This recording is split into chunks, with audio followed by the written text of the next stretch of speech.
Hi viewers, welcome to our channel. ప్రస్తుతం మనతో పాటు సీనియర్ జర్నలిస్ట్ దాము బాలస్వామి వారితో మాట్లాడదాం. నమస్కారం సార్. నైస్. సార్, సునీత గారు నిన్న ప్రెస్ మీట్ లో ఒక మీడియా పర్సన్ అడుగుతారు, ఆ వివేక గారి రెండో భార్య గురించి చెప్పండి అంటే ఐ డోంట్ నో అన్నట్టు ఆమె చెప్పేసి వెళ్ళిపోతుంది. అయితే ఈ కాంటెస్ట్ లో ఒక వీడియో బయటకు వచ్చింది సార్, వివేక గారికి సంబంధించి. అందులో ఆయన తన రెండో భార్య అబ్బాయితో కలిసి ఆడుకుంటున్న వీడియో. అసలు ఈ వీడియో ఎవరు లీక్ చేశారు, అందులో ఏముంది, మరి అసలు వివేక గారి రెండో భార్య ఎవరు, లవ్ స్టోరీ ఏంటి సార్? వివేకానందరెడ్డి రెండో భార్య షమీం ఆమె పేరు. వాళ్ళ కొడుకు పేరేమో షహన్ షా. సో వీళ్ళిద్దరి గురించి మనం చెప్పుకున్నాం. ఒకసారి ఈ కాంటెక్స్లో ప్రజెంట్ ఏం జరుగుతుంది, అట్లాగే వీళ్ళిద్దరి మధ్య అసలు ఎలా పరిచయం ఏర్పడింది అనేది మాట్లాడదాం. సో యాక్చువల్గా ఏంటంటే ఇది వివేకానందరెడ్డి హత్య అనేది 2019లో జరిగింది, మార్చి 15. దాని తర్వాత ఆ ఎన్నికల్లో దాన్ని జగన్ ఉపయోగించుకున్నాడు పొలిటికల్గా. దాంట్లో ఫస్ట్ జగన్ ఫస్ట్ తెలుగుదేశం ఒక సిట్ వేసింది. తర్వాత జగన్ అధికారంలోకి వచ్చిన జగన్ ఒక సిట్ వేశాడు. చాలామంది వాంగ్మూలాలు అరెస్టులు అయినాయి. ఆ తర్వాత సునీత ఏమో సిబిఐకి డిమాండ్ చేసింది, కోర్టు సిబిఐకి ఇచ్చింది, సిబిఐ చేస్తుంది. సిబిఐకి సంబంధించి కూడా ముగ్గురు ఇన్వెస్టిగేటివ్, సుధా సింగ్, రామ్ సింగ్, తర్వాత ఇంకొక ఆయన, ముగ్గురు ఇన్వెస్టిగేటింగ్ ఆఫీసర్లు మారారు. ఇప్పటికి కూడా అది ఇంకా కొలిక్ అయితే రాలేదు. ఫైనల్ ఛార్జ్షీట్ ఇప్పటికి కూడా వేయలేదు, ట్రయల్ స్టార్ట్ కాలేదు. అది కేసు పరిస్థితి. అయితే ఇప్పుడు ఈ కేసును తెలుగుదేశం కంటే కూడా సునీత షర్మిల ఉపయోగించడం మొదలుపెట్టారు. సునీత కడపలో అవినాష్ రెడ్డికి వ్యతిరేకంగా పోటీ చేస్తుంది కాబట్టి అవినాష్ రెడ్డిని ఒక హంతకుడిగా చిత్రీకరిస్తూ సునీత పవర్ పాయింట్ ప్రజెంటేషన్లు ఇస్తున్నారు. ఈ క్రమంలో వేరే వెర్షన్ కూడా అవినాష్ రెడ్డి బయటికి తీసుకొచ్చాడు. అదేంటంటే సునీతకి నర్రెడ్డి రాజశేఖర రెడ్డి వాళ్ళ హస్బెండ్ వాళ్ళ అన్న శివప్రకాష్ రెడ్డి, వీళ్ళు ముగ్గురికి కూడా దీంట్లో సంబంధం ఉండొచ్చు అని కొన్ని అనుమానాలు ఆయన కూడా వ్యక్తం చేశాడు. ఈ క్రమంలో వైఎస్ వివేకానందరెడ్డి రెండో పెళ్లి చేసుకున్నాడని, ఒక కొడుకున్నాడనే విషయం కూడా బయటకు వచ్చింది. అదే ఆమెను అడిగినప్పుడు ఐ డోంట్ నో అనింది. నిజానికి ఆమె సిట్టికి ఇచ్చిన వాంగ్మూలంలో నాకు ఇలాగా పెళ్లి చేసుకున్నారని చెప్పారు, నేను దాని మీద ఎంక్వైరీ చేశాను, ఎంక్వైరీ చేస్తే వాళ్ళకి బాబు ఉన్నట్టయితే నాకు ఎక్కడ రాలేదు, పెళ్ళి అయితే చేసుకున్నాడని తెలిసింది, బాబు ఉన్నట్టయితే ఎక్కడ నాకు దొరకలేదు సమాచారం. ఈ లోపల ఫోటోలు అయితే వచ్చాయి, బట్ ఆ ఫోటోలు గురించి అయితే నాకు తెలీదు, I don't know the context of the photos అనేది ఆమె చెప్పింది ఆల్రెడీ. అంటే ఆల్రెడీ వాంగ్మూలంలో ఆమె పెళ్ళయింది, బిడ్డ ఉన్నాడో లేదు నాకు తెలీదు, ఫోటోలు చూశానని చెప్పింది. కానీ నిన్న సింపుల్గా ఇలా భుజాల ఎగరేసి ఐ డోంట్ నో అంటే ఆమె తన ఆరోపిస్తుంది, కానీ తన మీద వచ్చిన ఆరోపణలకు సమాధానం చెప్పడానికి ఆమెకి ఇంట్రెస్ట్ లేదు. ఇది నిజానికి ప్రపంచానికి అంతా తెలుసు అతనికి పెళ్ళయిందని, కానీ ఆమె ఒప్పుకోలేదు. ఈ క్రమంలో సడన్గా నిన్న వీడియో బయటకు వచ్చింది. ఈ వీడియో ఇన్ని రోజులు బయటికి రాలే, ఇన్ని రోజులు ఫోటోలు వచ్చాయి, మనం కూడా అప్పుడు ఆ ఫోటోలు అన్నీ యూజ్ చేస్తాం మన ఛానల్లో. ఇప్పుడు వీడియో బయటకు వచ్చింది. ఆ వీడియోలో ఏముందంటే వివేకానందరెడ్డి వైట్ అండ్ వైట్ డ్రెస్లో ఉన్నాడు, ఒక చిన్న ఇంట్లో ఉన్నాడు, పక్కన భార్య ఉంది, రెండవ భార్య షమీం ఉంది, ఆ బాబు ఉన్నాడు, చిన్న బాబు. ఆ బాబు ఆడుకుంటూ ఉన్నాడు. వివేకానందరెడ్డి బోర్ల పడుకొని తన మీద ఎక్కించుకోవడానికి ట్రై చేస్తున్నాడు. ఆ బాబుతో మామూలుగా ఒక తండ్రి ఎట్లా చిన్నపిల్లవాడితో ఆడుకుంటారో అలాగే ఆడుకుంటున్నాడు ఆయన. ఈ రెండు రకాల వీడియోలు బయటకు వచ్చాయన్నమాట. ఇంకొక దాంట్లో వాడిని పట్టుకోవడానికి ట్రై చేస్తున్నాడు, అదేదో విసురుతున్నాడు, బాబు వెళ్ళి తీసుకురా వస్తున్నాడు. అట్లాగా ప్లేఫుల్గా వాళ్ళు ముగ్గురు కలిసి తన బాబుతో ఆ ఇద్దరు కలిసి భార్యాభర్తలు సరదాగా ఆడుకుంటున్నారు. ఇది ఆ వీడియో. సో ఈ వీడియో మరి ఎవరు బయట పెట్టారు? షమీమే బయటికి తీసుకొచ్చిందా? ఎందుకంటే షమీము లాస్ట్ ఇయరే కోర్టుకు వెళ్తుంది ఈ DNA టెస్ట్ చేయించి, ఎందుకంటే దస్తగిరి వివేకానందరెడ్డికి పుట్టలేదు ఈ బాబు, ఈమెకి వేరే వాళ్ళతో అఫైర్ ఉందని ఆరోపించాడు అప్పట్లో.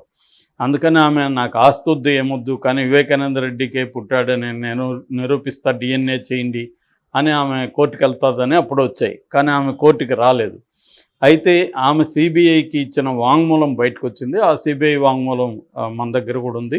ఆ వాంగ్మూలం మొత్తం చదివాను నేను. అందులో ఆమె డీటెయిల్గా తనకి ఎలా పరిచయం అయ్యాడు ఏంటి మొత్తం కూడా డీటెయిల్గా వివరించింది. ఆమె చెప్పింది ఏంటంటే వీళ్ళది పులివెందుల, వీళ్ళ అక్క పేరు గౌజియా బేగం. సో వీళ్ళిద్దరూ కలిసి చెన్నైలో 2005లో బయోటెక్నాలజీ అండ్ ఇన్ఫర్మేషన్ టెక్నాలజీలో కోర్స్ చేశారు. దాని తర్వాత హైదరాబాద్ వచ్చారు. హైదరాబాద్లో ఒక పీజీ హాస్టల్లో ఉండి ఉద్యోగ వేటలో ఉన్నారు. ఇద్దరు కలిసి డాక్టర్ రెడ్డిస్ ల్యాబొరేటరీకి వెళ్ళారు జాబ్ కోసం. అక్కడ వాళ్ళు మీకు జాబ్ ఇవ్వాలంటే రికమెండేషన్ లెటర్ కావాలన్నారు. వాళ్ళకి ఇక్కడ ఎవరు హైదరాబాద్లో తెలియదు. ఈ గౌజియాకి హస్బెండ్ ఉన్నాడు, షేక్ బాషా సాహిబ్ అంటారు ఆయన్ని. కొద్దిగా ఆయన రెస్పెక్ట్ఫుల్ గై అనమాట ఆ ఏరియాలో, పులివెందుల ఏరియాలో. సో ఆయనకి ఫోన్ చేసింది గౌజియా. ఫోన్ చేసి ఇలాగా మాకు ఎవరైనా దగ్గర రికమెండేషన్ లెటర్ తీసి ఇవ్వంటే, ఆయనకి వివేకానంద రెడ్డి తెలుసు అక్కడ. సో ఆయన వివేకానంద రెడ్డి దగ్గరికి ఇంటికి వెళ్ళి ఒక రికమెండేషన్ లెటర్ రాయించి దాన్ని వీళ్ళకి పంపించాడు. ఈ లోపల వివేకానంద రెడ్డి గౌజియా ఫోన్ నెంబర్ తీసుకొని భాషతో ఉన్న సాన్నిహిత్యంతో నేను ఒకసారి మాట్లాడతాను వాళ్ళు ఏమన్నా అక్కడ ఏమన్నా ఇబ్బంది పెట్టినా నేను ఫాలోఅప్ చేస్తానని చెప్పి ఆయన గౌజియాకు ఫోన్ చేశాడు. గౌజియాకు ఫోన్ చేసి ఇచ్చారు ఆ లెటరు అది అంటే ఇప్పుడే వెళ్తున్నాం అంటే, నేను కూడా హైదరాబాద్లో ఉన్నాను, మీరు ఎక్కడున్నారు చెప్పండి అంటే, ఇట్లా రెడ్డి ఫౌండేషన్ దగ్గర రెడ్డి ల్యాబ్స్ దగ్గరికి రండి, మేము అక్కడికి వెళ్తున్నాం అంటే, మీరు అక్కడే ఉన్నా నేను వస్తాను, మీరు లోపలికి వెళ్ళకండి, బయట కూర్చొని ఉండండి అక్కడ అని చెప్తే, తర్వాత ఈయన అప్పటికి ఎంపీ ఈయన గన్మెన్ వెళ్ళాడు. వెళితే వాళ్ళిద్దరూ పరిచయం అయ్యారు ఈయనకి, గౌజియా అండ్ షమీమ్. సో ఈయన ఇవ్వండి నేను మాట్లాడతాను అది తీసుకెళ్ళి లోపలికి వెళ్ళి మాట్లాడి, ఈమెకి మాత్రం షమీమ్కి జాబ్ వచ్చింది, ఈమెకి రాలేదు. ఎందుకంటే ఈమెకి క్వాలిఫికేషన్ ఏదో సూట్ కాలేదు. షమీమ్కి అయితే జాబ్ వచ్చింది. నీకు జాబ్ వచ్చిందని ఆర్డర్ కూడా ఇచ్చేశాడు. వాళ్ళిద్దరు షాక్ అయ్యారు. ఎందుకంటే వాళ్ళకి ఈమెకి జాబ్ వస్తుందో తెలియదు, ఈయన ఏం చేశాడు ఇంత ఇదిగా అనేసి. వీళ్ళు వెళ్ళి మాట్లాడేసి వచ్చే లోపల ఆయన బయట సిగరెట్ తాగుతున్నాడు. సో బయటకు వచ్చి థ్యాంక్స్ చెప్పారు. థ్యాంక్స్ చెప్పినాక ఈ అమ్మాయి కొంచెం చొరవగా, షమీము ఇదేంది మీరు ఒక ప్రజాప్రతినిధిగా ఉండి పబ్లిక్లో సిగరెట్ తాగుతున్నారు, పైగా మీ హెల్త్కి బాగుండదు కదా అంటే, ఆయన నవ్వి ఆ సిగరెట్ కింద వేసి బూట్ కాలుతో నలిపేసి వెళ్ళిపోయాడు. అప్పటి నుంచి ఆయన అప్పుడప్పుడు వాళ్ళ అక్క ఫోన్ నెంబర్కి చేసి ఈమెతో మాట్లాడేవాడు సరదాగా. అయితే ఈమె జాబ్లో చేరలేదు. ఎందుకంటే ఒక జాబ్లో చేరదాం అనుకున్న, రేపు చేరదాం అనుకుంటే ఈరోజు నైటు అర్ధరాత్రి వాళ్ళ అక్క లేచి ఏడుస్తుంది. ఎందుకక్క ఏడుస్తున్నావంటే, నీకు జాబ్ వచ్చింది నాకు రాలేదు అని ఏడుస్తుంది. సో దాంతో ఈ అమ్మాయి ఒక నిర్ణయం తీసుకుంది, నీ అక్కకి జాబ్ వచ్చే వరకు మనం కూడా జాబ్ చేయొద్దు అనుకొని ఆమె జాబ్లో జాయిన్ కాలేదు. ఇది తెలిసి వివేకానంద రెడ్డి ఈమెను అప్రిషియేట్ చేశాడు. అక్క మీద నీకు ఎంత ప్రేమ ఉంది, మీ ఇద్దరికి నేను ఉద్యోగాలు తీస్తానని చెప్పాడు. అలాగా వీళ్ళిద్దరికి పరిచయం అయింది. 2007-8 ప్రాంతంలో ఈయన ఫస్ట్ ప్రపోజ్ చేశాడు. అప్పటి వరకు రెండేళ్ళు కాదు, అప్పటి వరకు ఒక 1 year అయి ఉంటుంది పరిచయం అయ్యి. 1 year తర్వాత ఆయన ప్రపోజ్ చేశాడు. ప్రపోజ్ చేస్తే ఈమె ఆశ్చర్యపోలేదు. ఎందుకంటే అప్పటికే ఆయన మాటల్లో ఎంత తన మీద ఇంట్రెస్ట్ ఉందని అర్థమైంది. సో ప్రపోజ్ చేస్తే ఈమె ఒప్పుకోవడానికి 2 years పట్టింది. ఎందుకంటే ఆల్రెడీ ఆయనకి పెళ్ళయింది, పిల్లలు ఉన్నారు, ఆమె సునీత రెడ్డి ఉంది. సో పెళ్ళయి ఆమెకి అన్యాయం చేస్తానేమో, నాకు కూడా అక్కలు ఉన్నారు కదా అనేది ఆమె ఆలోచించింది. అయితే ఆయన కన్విన్స్ చేశాడు, ఆమెకు నాకు ఎటువంటి రొమాంటిక్ సంబంధం లేదు, ఆమెకి ఆస్మా ఉంది, తర్వాత హై బీపీ ఉంది, మాకు చిన్నప్పుడే పెళ్లి చేసేసారు, సో మా మధ్య పెద్ద అనుబంధం కూడా లేదు, బట్ అట్లన్నీ నేను ఆమెను విడిచిపెట్టను, ఆమెను కూడా నేను టేక్ కేర్ చేస్తున్నాను అనేది చెప్పాడు. దాంతో ఆమె కన్విన్స్ అయింది. రెండోది, ఈయన భార్యతో ఏమీ లేకపోయినా ఆమె వదిలిపెట్టలేదు అనేది ఈయన మీద గౌరవం కూడా పెరిగింది. అలాగా ఆమె పెళ్ళికి ఒప్పుకునింది 2 years తర్వాత. దాంతో 2010లో పెళ్ళి జరిగింది. ఈ పెళ్ళి జరిగిన పద్ధతి కూడా ఆమె డీటెయిల్గా వివరించింది. హైదరాబాద్లో ఎక్కడో ఒక ఇండిపెండెంట్ హౌస్లో జరిగింది. ఆ ఏరియా కూడా నాకు ఐడియా లేదు. మేము పులివెందల నుంచి ట్రైన్లో వచ్చాము. నేను, మా బంధువులు, మా అక్క, మా పిల్లలు అందరూ కలిసి ఇక్కడికి వచ్చాము. 2 కార్లు పంపించారు ఆయన రైల్వే స్టేషన్కి. ఆ 2 కార్లలో ఇంటికి వచ్చాము. ఇంటికి వచ్చిన తర్వాత డిస్కషన్ జరిగింది. పెళ్ళి ఎలాగంటే, మా దీంట్లో ముస్లింగా కన్వర్ట్ కాకపోతే పెళ్లి చేసుకోవడం కష్టం. సో ఆయన ఒప్పుకున్నారు, నేను ముస్లింగా కన్వర్ట్ అవుతాను ఒప్పుకున్నారు. అయితే కాజా కావాల్సి వచ్చింది. ఒక రిజిస్టర్డ్ కాజా ఉండాలి పెళ్ళికి. బట్ బయట నుంచి కాజాని తీసుకొస్తే ఇది బయటికి లీక్ అయితే అప్పటికి జగన్కి కాంగ్రెస్ మధ్య గొడవలు ఉన్నాయి, దీనివల్ల జగన్ కెరీర్ కూడా అఫెక్ట్ అవ్వచ్చు అని ఆయన ఆలోచించి ఈ భాష అనే కాజాగా వ్యవహరించుకున్నారు. ఎందుకంటే ఈయనకి అట్లాంటి అలవాట్లు ఉన్నాయి, భాషకి ఇంతకుముందు కూడా ఎక్స్పీరియన్స్ ఉంది. సో భాష అనే కాజాగా వ్యవహరించి పెళ్లి చేశారు. ముందుగా ఈయన పేరు మార్చుకొని ఈయన కన్వర్ట్ చేశారు. ఈయన కల్మా చదవాలన్నమాట. కల్మా చదివారు. కల్మా చదివి ఈయన పేరు అక్బర్, మహమ్మద్ అక్బర్గా పేరు మార్చారు. పేరు మార్చిన తర్వాత నన్ను నికా చేసుకున్నారు. ఆ తర్వాత ఆ పెళ్ళికంతా కూడా 3.5 లక్షలు మాకు ఇచ్చారు. అందులో నేను కొంత బంగారు కొనుక్కున్నాను. కొంచెం చిన్న ఖర్చులు అయ్యి తర్వాత మేమందరం కూడా మమ్మల్ని అందరినీ కూడా ఆయన రైల్వే స్టేషన్కి తీసుకెళ్ళి ఆ ఊరికి పంపించేశారు. మా ఊరికి సింహాద్రిపురం వెళ్ళి పంపించేశారు. దాని తర్వాత ఇక్కడ ఒక చిన్న ఇల్లు తీసి ఇచ్చారు. ఆ ఇంట్లో ఉండమన్నారు. ఆ ఇంట్లో నేను ఉన్నప్పుడు ఈయన వారానికో 2 వారాలకో ఒకసారి వచ్చిపోయేవాళ్ళు. మేమిద్దరం నైట్ గడిపేవాళ్ళం.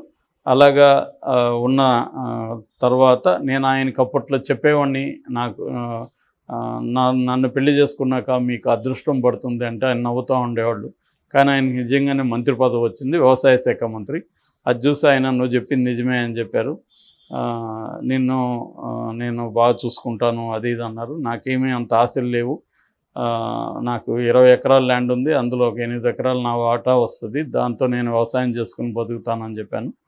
ఆయన నువ్వు అల్ప సంతోష్ అనేవాళ్ళు. ఈ క్రమంలో మాకు ఫోన్లు వచ్చేవి. ఇది పెళ్లి విషయం వాళ్ళకి తెలిసింది, సునీత వాళ్ళకి. సో శివప్రకాష్ రెడ్డి ఆయన చాలా హార్ష్గా బెదిరించేవాడు నన్ను ఫోన్లు చేసి. మా అక్క ఫోన్కు వచ్చేది, ఫోన్ చేసి బెదిరించేవాడు. రాజశేఖర్ రెడ్డి, నర్రెడ్డి రాజశేఖర్ రెడ్డి ఏమో అతను చాలా సైలెంట్గా అయ్యి కానీ మైండ్ గేమ్స్ ఆడేవాడు అతను. సునీత కూడా నాకు మెసేజ్లు పెట్టింది బెదిరిస్తూ, మా నాన్నను వదలకపోతే నేను అంత చేస్తానని. సో అందుకని భయంతో మేము ఎక్కడికి బయటికి వెళ్ళేవాళ్ళం కాదు. ఆ ఇల్లు కూడా రహస్యంగా ఉంచేవాళ్ళం అనేది చెప్పుకుంటా వచ్చింది. అలాగా 2014లో మాకు బాబు పుట్టాడు, షహన్ షా. ఈ బాబుని నేను నా రాజకీయ వారసుని చేస్తాను, ఈ బాబుని పబ్లిక్ స్కూల్లో నడుపుతానని చెప్పేవాడు, చదివిస్తానని. అయితే ఈయన మంత్రి అయినా కలవడం తగ్గిపోయింది. ఎందుకంటే ఆయన ఒంటరిగా రాలేని పరిస్థితి.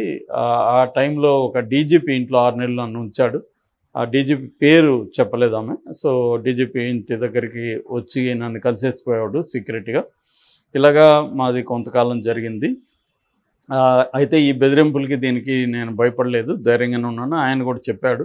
సో కొడుకు అంటే చాలా ఇష్టం ఆయనకి. ఎందుకంటే వారసులు లేరని ఆయన ఎప్పటి నుంచో బాధపడేవాడు. నాకు ఒక వారసుని ఇవ్వమని నన్ను అడిగేవాడు పెళ్ళయిన తర్వాత. సో కొడుకు పుట్టిన తర్వాత చాలా ప్రేమగా చూసుకునేవాడు. ఈ కొడుక్కి నేను ఆస్తి ఇవ్వలేకపోతున్నాను అని చెప్పేవాడు. ఎందుకంటే ఆయన అప్పటికే చెక్ పవరు అన్నీ కూడా వాళ్ళ చేతిలో పెట్టుకున్నారు ఈయన ఆస్తులన్నీ. చివరికి మణికొండలో ఉండే ఒక ఇల్లు కూడా వివేకానంద రెడ్డి అమ్మేశారు అనేది ప్రధానంగా చెప్పింది. అలాగే ఆమె జగన్ అయితే ఈ వివేకానంద రెడ్డిని చంపించుండే అవకాశం లేదు, చంపిన వాళ్ళకి ఆయన షెల్టర్ ఇచ్చే అవకాశం లేదు. ఎందుకంటే వివేకానంద రెడ్డికి జగన్కు ఉన్న అనుబంధం నాకు తెలుసు. వివేకానంద రెడ్డికి జగన్ మీద చాలా ప్రేమ ఉండేది. సో అవన్నీ కూడా చెప్పేవాడు అనేది ఆమె చెప్పింది. అయితే ఆ తర్వాత ఆమె ఎందుకు కనబడలేదంటే ఆమెకు భయం అయిందని చెప్తున్నారు. ఆమె తన బిడ్డని ఏమన్నా చేస్తారేమో, ముఖ్యంగా వీళ్ళే ఎవరు నర్రెడ్డి రాజశేఖర రెడ్డి, శివప్రకాష్ రెడ్డి బెదిరిస్తున్నారు కాబట్టి వాళ్ళు ఏమన్నా చేస్తారేమో, మనకు ఆస్తి వద్దు, రాజకీయాలు వద్దు, మన బిడ్డ బాగుంటే చాలనే మరి ఎక్కడో సీక్రెట్గా ఉందని చెప్తున్నారు. అయితే ఇప్పుడు సడన్గా ఈ వీడియో రావడం అనేది కొంత కల్లోలం సృష్టించినట్టుగా తెలుస్తుంది. మరి ఆమె ఏమన్నా రంగంలోకి వస్తుందా? ఇంతకుముందు చెప్పినట్టుగా ఆమె ఏమన్నా హైకోర్టుకి వెళ్ళి వివేకానంద రెడ్డికి నేను ఈ బిడ్డను కన్నానని నిరూపించడానికి ట్రై చేస్తుందా? అదంతా చేస్తే మాత్రం ఇంకా పెద్ద సంచలనం అయ్యే అవకాశం ఉంది. సునీతారెడ్డికి, షర్మిలకు కూడా ఇది పెద్ద ఇబ్బందికరంగా మారే అవకాశం ఉంది. ఎందుకంటే వాళ్ళు ఇప్పుడు కోర్టులో తేలకుండా వీళ్ళే హంతకుడిగా ప్రకటించడం కూడా కరెక్ట్ కాదు. నిజానికి అది సబ్జుడిస్ కింద వస్తుంది. ఆ రకంగా కూడా రేపు కోర్టులో కూడా సునీతకు ఇబ్బంది అయ్యే అవకాశం ఉంది. మరి ఎందుకు ఆమెకి ఇవన్నీ తెలియదని కాదు, ఎందుకంటే ఆమెకు సిద్ధార్థ లోత్రా లాంటి పవర్ఫుల్ అడ్వకేట్స్ ఉన్నారు, తెలిసే చేస్తున్నట్టుగా మనం అర్థం చేసుకోవాలి. అంటే ఆమె కోర్టులో హోప్ పోయినట్టుంది. సో రాజకీయంగానే చూద్దామని వచ్చినట్టుగా మనం అర్థం అవుతుంది. మేబీ ఆమె పులివెందుల్లోనే ఎక్కడైనా కంటెస్ట్ చేస్తుందా, లేకపోతే వాళ్ళ అమ్మాయి ఏమైనా కంటెస్ట్ చేస్తుందా అనేది కూడా మనం నామినేషన్లు ఈ రోజు నుంచి స్టార్ట్ అవుతుంది కాబట్టి చూడాలి.